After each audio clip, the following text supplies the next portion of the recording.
अयोध्येमध्ये प्रभू श्रीरामांच्या मूर्तीची प्रतिष्ठापना 22 जानेवारीला होते आणि त्या निमित्तानं गृहसंपर्क अभियान राबवलं जाते।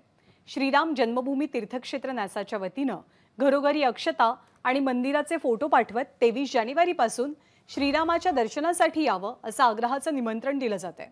आधी महाराष्ट्रात 95 लाख कुटुंबांमध्ये निमंत्रण पाठवण्याचं नियोजन होतं, परंतु आता कार्यकर्त्यांचा उत्साह आणि लोकांची राममय भावना विचारात घेता 1 कोटींपेक्षा अधिक कुटुंबांपर्यंत हे निमंत्रण पोहोचेल असा अंदाज विश्व हिंदू परिषदेचे महाराष्ट्र गोवा प्रांत मंत्री गोविंद शेंडे यांनी व्यक्त केला।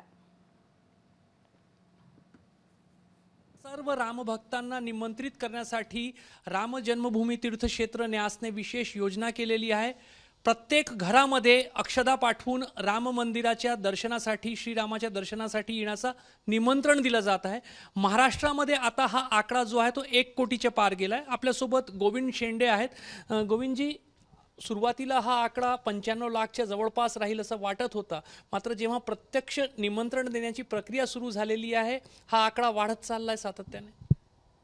आम्ही जेव्हा सुरुवातीला आकलन केलं होतं तर असं वाटलं होतं की आम्ही 90 ते 95 लाख परिवारांपर्यंत अक्षत वाटपचा कार्यक्रम करू, पण आत्ता जे सगळ्या सूचना येत आहेत आणि बाकी पुन्हा जे त्याचं निरीक्षण झालं त्याच्यामध्ये 1 कोटीच्या वर हा आकडा जाईल।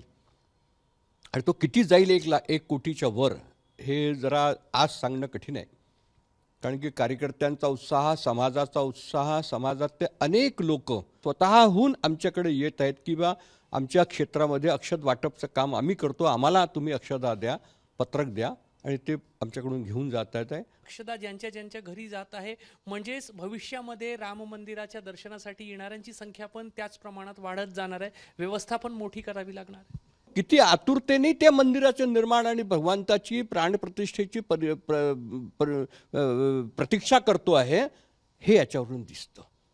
एका घरामध्ये गेलो तर त्या ताईला म्हटलं की हे अक्षत आहे, तर त्या थांबा आतमध्ये गेली, प्लेट घेऊन आली ती तांब्याची आणि याच्यामध्ये ठेवा, म्हणजे किती भावना आहे याचा। आणि ती प्लेट त्यांनी आपल्या देवघरामध्ये नेऊन ठेवली आमच्या समोरच।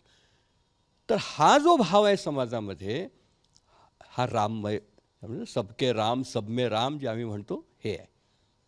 तर महाराष्ट्रामध्ये सर्वसामान्यांना निमंत्रित केलं जात आहे आणि सध्या तो आकडा 1 कोटीच्या वर गेल्याची माहिती विश्व हिंदू परिषदेच्या कडून देण्यात येत आहे। कॅमेरामॅन अतुल हिडेसह रजत वशिष्ठ, एबीपी माझा, नागपूर। एबीपी माझा, उघडा डोळे बघा नीट।